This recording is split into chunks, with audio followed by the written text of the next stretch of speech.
This is the Tech Support Guy Show, episode 64 for November 15th, 2012. Geeky and zombie gift ideas.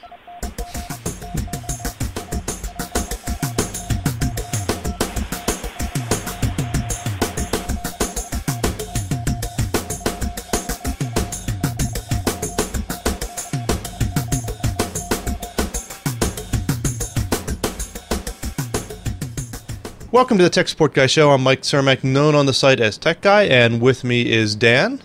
Howdy ho. Hey, Dan, how are you doing today? I am neato nifty keen.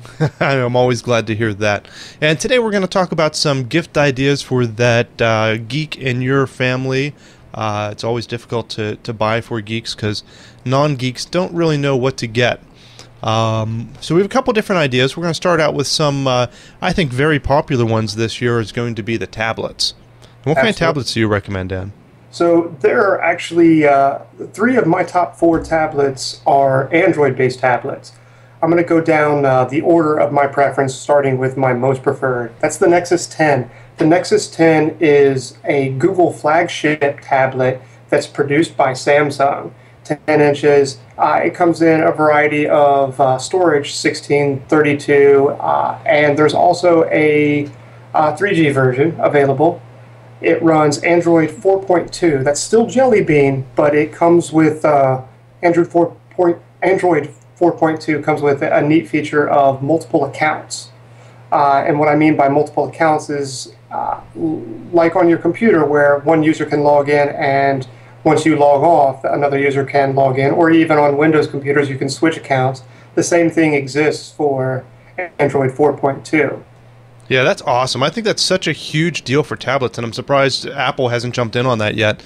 It makes so much sense because a lot of people buy their tablets not for use by a person, by an individual, but by the whole family. I mean, it would be so nice to be able to click on it and say, this is Heather, and here's Heather's Facebook and icons and email, rather than having to share icons and accounts with everybody. It just doesn't make sense. Absolutely. I think Apple will jump in on that in the next year or so, but for now, if you want that feature, you've got to get it through one of these new Nexus tablets. So I think we're going to see Apple jump on the bandwagon there, and I think it'll be within a year, probably sooner rather than later. The PC market is down, and the tablet or mobile market is up. So right. As these devices become more commonplace in the home, they're going to become more family devices. In fact, on my Nexus 7, which just received the 4.2 update, I'm already investigating replacing my Nexus 7 and using my current Nexus 7 as a family device for my children and everyone to play with. So the Nexus 7 is actually my number 3 pick. Same thing as the Nexus 10, except that it's made by ASUS. It also comes in 16 and 32 gig flavors. It originally came in an 8 gig, but they put the kibosh on that and have upped it to 16. Same Android version 4.2, multiple accounts. It's $200. It's one of the lowest priced devices that you can find on the market. The Nexus 10, the lowest priced version that you're going to see there is, I believe, $300. It might be $400. Well, I'll have to get back to you on that, Mike, as we go through the rest. But the next, number 2 on my list, would be the iPad 4 Mini.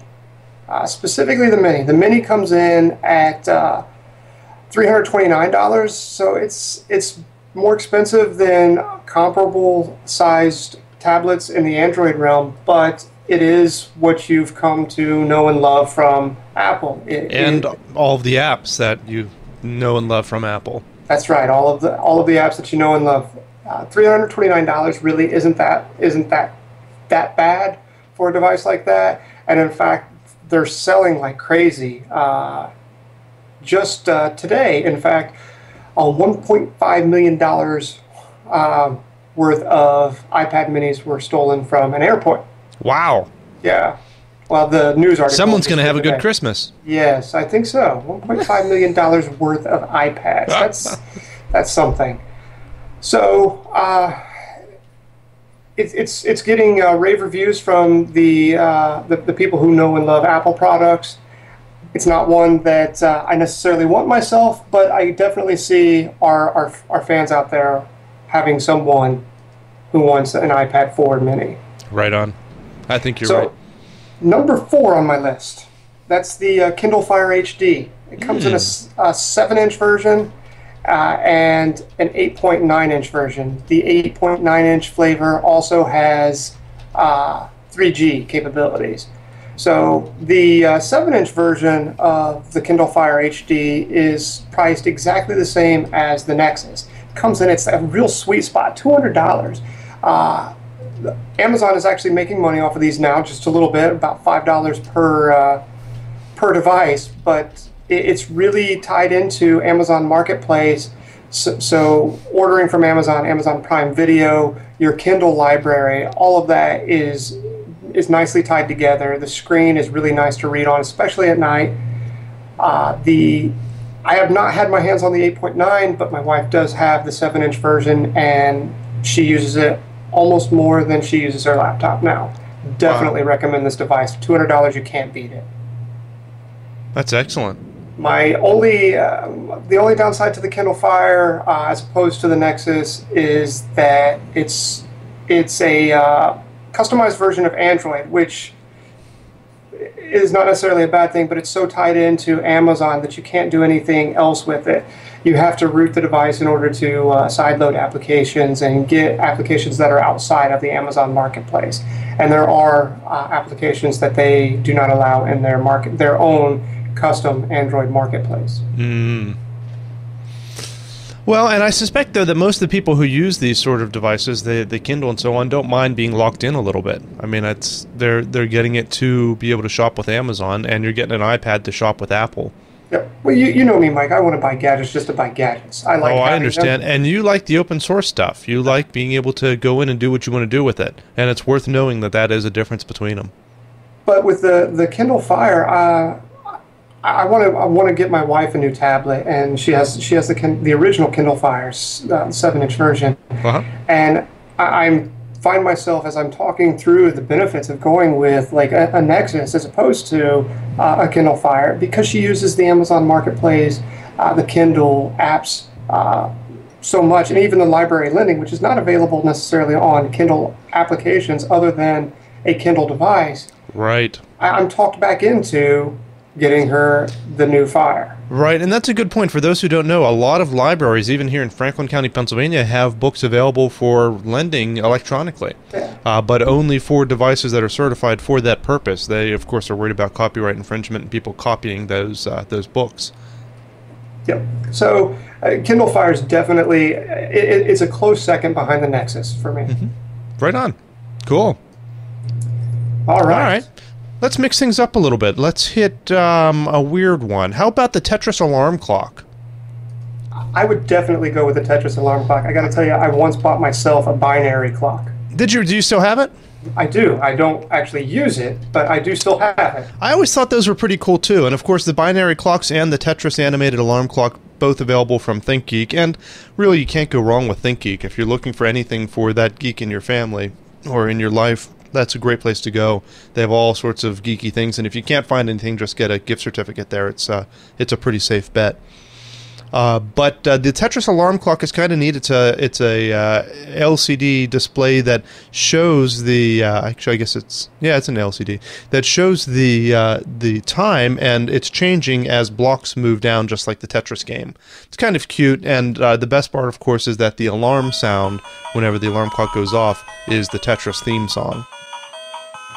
That's pretty neat. That's pretty neat. Yeah, I like that. That was recommended by Cheeseball81, a moderator on the site. I could definitely do that. I think ThinkGeek is definitely where I'll be going for my Secret Santa gifts for the Christmas dinner. So, believe it or not, for our listeners, ThinkGeek is not a sponsor. Yeah, they really aren't. But it's just such a great site for these, for weird geek items like that. I get their catalogs, and my sons and I we look at it, and they tell me everything. Their wish list grows every time. They just see so much neat stuff there. That's cool. Yeah, they have all kinds of weird things. Definitely check that out. All right, back to our real list. What else did you have? You had home entertainment. Yeah, I have a few devices in the home and entertainment category. go down these in no particular order here. BoxyBox is a cut the cable kind of device. It tries to grab legitimate media from over the air. So your digital channels that are coming via the wires that are already available within your house without Comcast or cable, satellite, anything like that, and also the internet, YouTube and other free services, Hulu. What else do we have out there? Yeah, and this is becoming a bigger and bigger trend. We've talked about it before on the show that, you know, we had the trend of people dropping their phone service in favor of having cell phones, and now people are dropping their cable and satellite service in favor of using online video. And this is a great way to get that online video not just on your computer, but actually up to your TV. And Boxy has earned the ire of the big cable companies. Yeah, go figure. But what's surprising is that Walmart is now carrying these devices. That's pretty incredible. And did you mention the price point? I did not. It is around $100. So, I mean, this is a real cheap device to especially for all it does. You plug this into your TV, even if you still have cable, it still gives you more options. Instead of being stuck with whatever's on or having to use a DVR or having to pay for pay-per-view, you get to, you know, surf the web basically with this thing and watch video on demand for free, or if you have a Netflix or Hulu account, you can watch it through that. It's just an excellent device. It's streaming from local resources. I mean, we're all buying from Google Play, from iTunes, from Amazon. We're consumers of content from all of these services. So, like you said, even if you're not cutting the cable, you still don't necessarily have access to these. If you don't have a smart TV,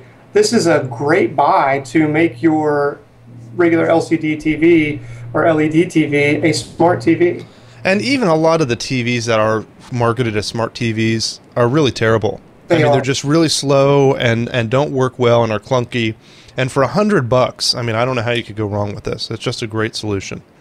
So the next two devices fall directly into that same category. I'll start with Apple TV, which is my least favorite of all of these devices. And the reason it's the least favorite is that it's really tied to iTunes.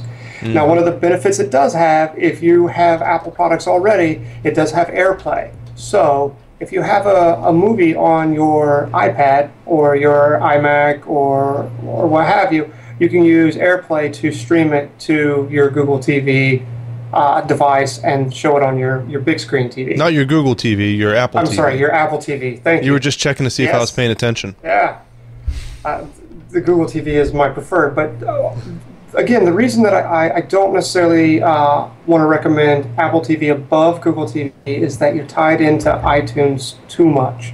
You don't really have too much capability outside of the iTunes market. And that isn't the case for the Google TV? The Google TV isn't tied in too much to Google Play? So I have, you would expect that Google would cut off Amazon, right? I would. They don't. So, which is awesome, because I jumped at paying $79 to Amazon for Prime, instant streaming, and free 2-day shipping. So I get both. I've got Netflix, I've got content in Google Play, and I have Amazon Prime, and I can access all three of those from my Google TV device. Unfortunately, my Google TV device specifically is no longer being manufactured by Logitech, but Sony has come out with a couple of their own, and Google TV is actually being included in a lot of new smart TVs. That's kind of scary, isn't it? So Google's controlling everything. Google is Skynet. It's Google. Yeah, that's kind of crazy. I love Google. So yeah. Google TV, they give me all of the conveniences I want and allow me to.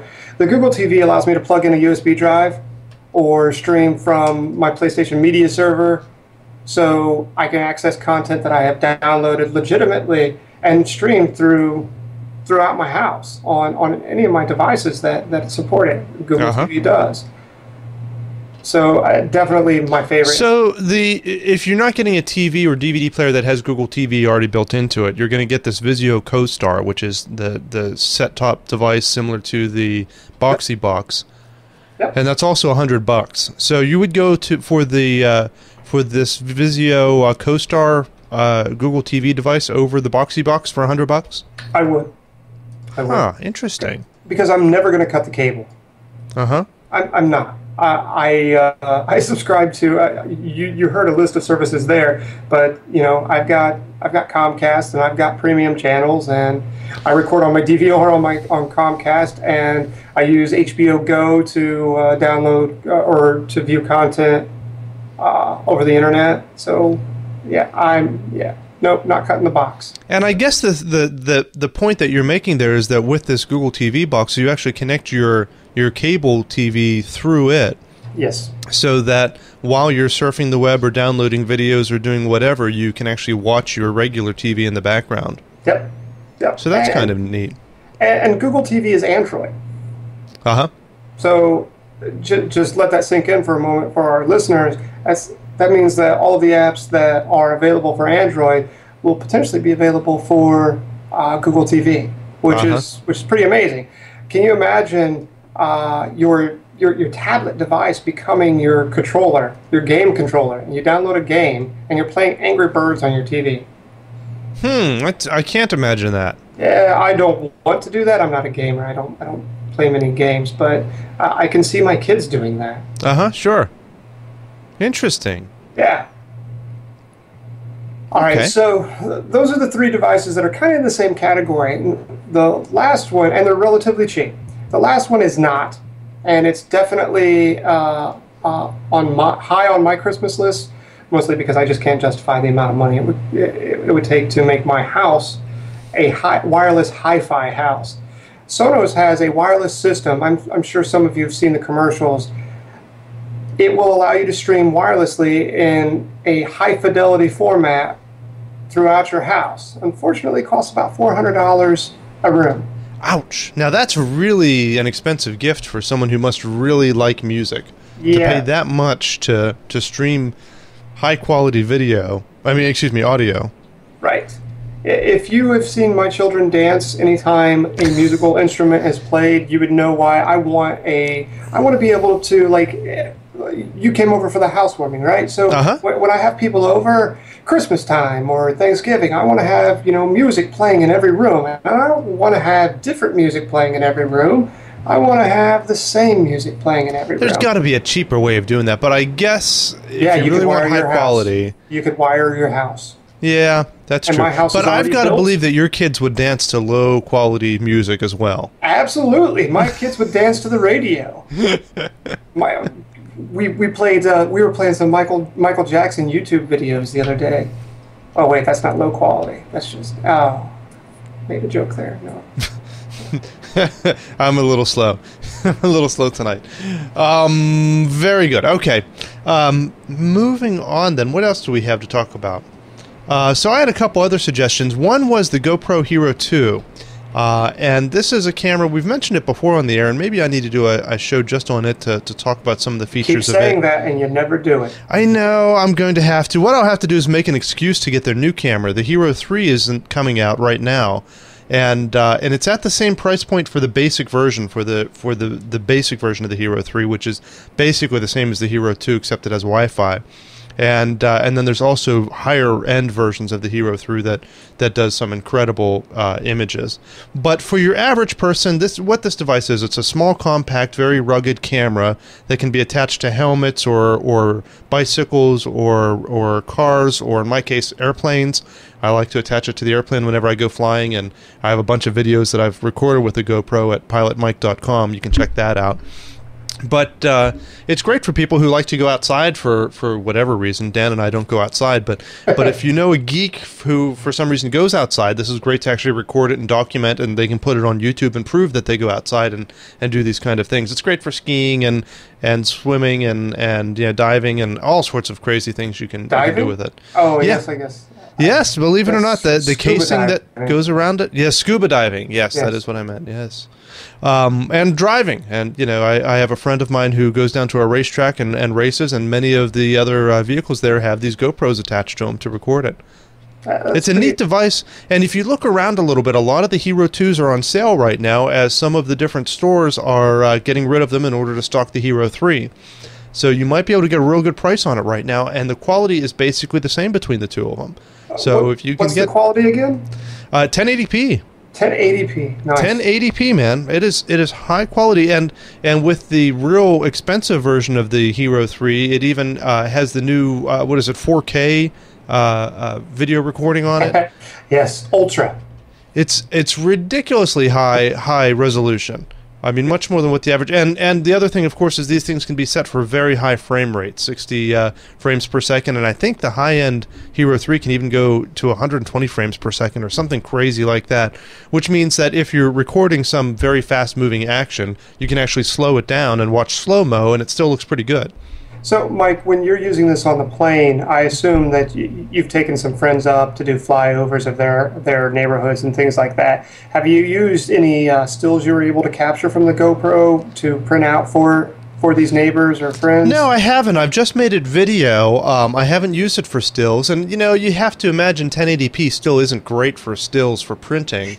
But it works out real well for this purpose, and I've posted the videos there, and it's also good for, you know, first time flights for people. I took up a friend of ours and her mother who had never flown before, and I took up my son recently, about a month or two ago, first time in the small airplane. So it's good for documenting these things, and, you know, like I said, most people use them for sports, but it's just an excellent little wide angle, very rugged device. It's just meant to be abused like that.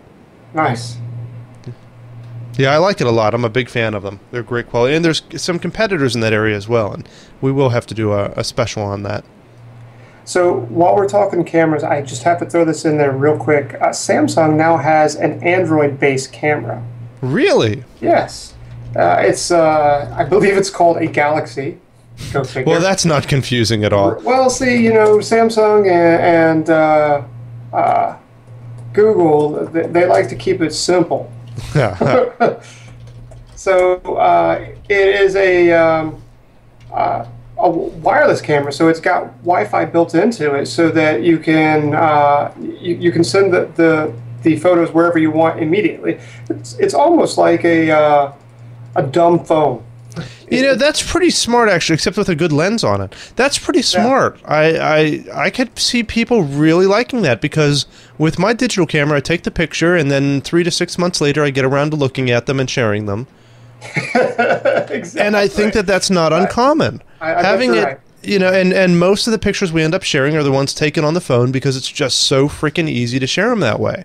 Yep. It has a 4.8-inch HD touchscreen on the back of it, and a pop-up flash, and it has 21 times optical zoom. So it's again, Google is Skynet, Android is on this device, but it's pretty interesting to see Android running a camera. When I first heard you say this, I was really going to be against it, but the more I think about it, the more I like it. Now, my question is, what's the cost? I believe it's $400 or $500. That's not bad for a handheld camera. As long as you've got decent enough quality. Yeah, right. As long as you've got decent enough. It's a 16 megapixel, but you know, megapixel it's what we as consumers have been taught to look at. Right, and that used to be the most important metric. It did, but it's not any longer. No, I agree.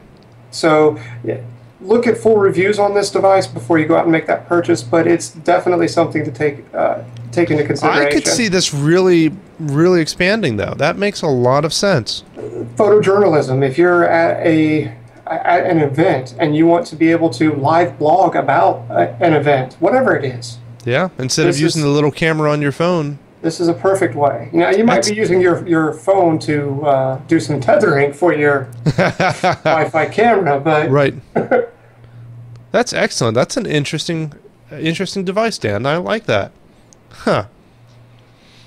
All right, well, moving away from the serious suggestions, if you're looking for a stocking stuffer for the geek you love, for some reason it seems to be, and I don't think it's just me, but most of the geeks I know are into zombies. It's just a cool thing to be into for geeks. I think it is, and zombies are really making a comeback over the last year or two with The Walking Dead and a lot of other zombie things coming back. It's like we had a vampire time for a couple years, and now we're into a zombie period. I think it has to do with complexion. So us geeks, maybe we have the same complexion as zombies. I don't know. Maybe that might be a connection of it. Yeah. I think I've just offended all of our listeners. I doubt it. I think they're all like, yeah, maybe. No, I think that all of the geeks like to think about it and think about how they would be so much smarter than the rest of the public and be able to survive the zombie apocalypse. Yeah, I think for the most part that's probably true, because they know the proper methods of going after these zombies. Yeah, and you gotta be quiet and straight to the head. Just straight to the head. Correct. Quiet and straight to the head is correct. And I think a lot of people are just going to go out there and make a mess and get zombie blood everywhere and make noise and attract more of them, and that's just not the way to go. REI had a really funny infographic, and I'll put it in the show notes here, of the zombie survival gear, and they show all the gear that you need to buy from REI to survive the zombie apocalypse, like hydration pack and stormproof matches and hand crank radio and signal mirror, and of course a cast iron skillet, which is a cooking tool and blunt instrument with awesome zombie stopping power. See figure 1 below. And it's really well done, and it's pretty funny. Disorienting a zombie with a tactical flashlight. Yeah, it has some good tips, but one of the best things about it, I think, is at the bottom it has recommended zombie research material, and it includes things like, The Living Dead and let's see here, what else we have that's real good? The Dawn of the Dead, Day of the Dead, some of the classics that I love. I love Dawn of the Dead. I never watched Shaun of the Dead, actually. I'll need to do that. Very funny. Dawn of the Dead is 1978. That's easily one of my favorite movies. And some other, Night of the Living Dead, of course. You got to have that in there for classics. And they have a bunch of good ones. And of course, The Walking Dead, which is amazing. The TV series. You got to throw Fido in there. And I've never seen Fido. I guess I'm gonna have to put that on my list. See, clearly you're not into the zombie comedy. You're more interested in the zombie drama. There's nothing funny about zombies, Dan. This is all very serious stuff. See, I beg to differ. I think zombies are very funny. In fact, in my house, we're kind of a geek family all around. One of our vehicles has a zombie license plate. Now, I don't mean to say that it's got the little cover on it that says zombies or anything like that. Our actual license plate says zombies. I like that. That's pretty cool. But yes. But I guess only one person in the state can have that. That's right. Well, I mean, you can find different ways to go about that. But well, one of my suggestions here for a stocking stuffer is a $4 item off of Amazon, and it's the zombie U.S. zombie hunting permit. Nice. It's a sticker that you put on the back of your car next to your zombie license plate that shows your zombie hunting number and a permit for being able to hunt zombies. And it says there's no daily bag limit for this particular license, so that's good. I also recommend going to eBay and searching for anything for zombies. For example, I have a few magnets. My wife knits, and she has one that says zombies are crap at knitting. And it shows a zombie trying to knit. And then we have a magnet that says, please do not feed the zombies, that goes right along with our zombie license plate. And another one that says, if zombies start chasing us, I will trip you. That's not funny. It's pretty funny. It's pretty funny. One of my last suggestion here for the geek gift ideas was the Zombie Survival Guide book, the actual hard, or I don't know if you can get hard copy, but or hard back, but paperback book is what it is, and it's the Zombie Survival Guide, the complete protection from the living dead, and it's written to describe to you, as the geeks out there want to know how to prepare for the zombie apocalypse and what to do when it happens so that they can survive and all of the jocks and everyone else will die. And some of the good lessons on there, it says, organize before they rise. And it says, use your head, cut off theirs. Blades don't need reloading. It has a lot of very good suggestions. It says, get out of the car and get onto the bike, because, of course, gas will be difficult to find. No place is safe, only safer. The zombies may be gone, but the threat lives on. And anyhow, it's an interesting book. Has really good reviews on Amazon. It's only $9. I would love to have it. I think that'll go on my Christmas list, and it just seems like a good all-round read. So one last item on the zombie topic. REI also has a How to Survive the Zombie Apocalypse training course, which is, with a zombie twist, it's a survival training course that actually became a little popular with some news articles after the storm just hit the East Coast, and people were without power for so long. So surprisingly, they weren't just pushing REI wares, according to the news articles I've read, and it was a how to make fire, what you learn basically in the Boy Scouts and things like that, right? Of which I've never been part of. I have no idea how to make a fire. You're going to die in the zombie apocalypse, Dan. Don't you use a lighter and gas? I just flipped the switch next to the fireplace. I don't know what the problem is. It's pretty easy. Yeah, that's pretty cool. I'm looking around REI trying to find where they list where these will be taught, and I'm not having much luck. I can find a couple individual stores that list it, but not a listing of all of the stores that have it. So you might have to do some hunting or check with the REI if there's one in your area to see if one is available. But you know, there's a zombie, what was it called? Zombie Squad or something, and Zombie Squad, which is confusingly it's zombiehunters.org, and what it is, I'm putting it in the show notes right now for those who want to look it up. But what it is it's groups who get together and talk about preparedness, and they use the zombie apocalypse just as kind of a joke and kind of a game to get people to think about being prepared for emergencies like the big storm we had here on the East Coast recently. And it says here that Zombie Squad is dead things deader. Yes, that's right. That's their quote. Yeah, they make dead things deader. It says Zombie Squad is a community service and disaster preparedness organization that uses the metaphor of a zombie apocalypse for any natural or man-made disaster, hurricane, terrorism, earthquake, etc. Zombie Squad was created by horror film fans who combine their shared interest of zombies and experience with disaster preparedness. And it describes itself as an elite zombie suppression task force ready to defend your neighborhood from the shambling hordes of the Walking Dead. And it's kind of a neat idea, I think. And they have chapters all over the U.S., so you can join in and be part of it. And it's a neat idea to do things like that and learn how to make a fire, because you never know, however unlikely it is that a hurricane will ever hit the East Coast. It frickin' happened recently. And you know, we have members of Tech Support Guy who were offline for a week because they didn't have electricity. You know, it was really bad out there, and it could have been much worse. And it's not just a hurricane that can make these things happen. We're so dependent on electricity that, you know, you have something like that happen, and it can really switch things around real quick. So as funny as zombies are, it is something to take a little seriously. Merry Christmas! What are you going to do? And I think that's what the survival guide is going to go into a little bit as well, and I think that's what the REI stuff's going to go into as well. And while you're doing all that, you can take pictures of the zombies with your new Samsung Galaxy camera. Tethered to your phone. Yeah, and you can have your Hero 2 HD camera like mounted to your shotgun or something, you know, while you're... You could... cut off, like on The Walking Dead, cut off the arms of your zombie. Mm-hmm, right. Make them a pet, take out their teeth, and just mount it on them. That's an idea. Yeah, I like that. Yeah, and then that way they can go amidst the zombies, and you can actually get, you know, footage of all of the zombies. Well, and you can learn about how they interact with one another, and right. Yeah, we might be taking this too far. I think we are. I think we crossed the line. I think lack of sleep might be affecting both of us.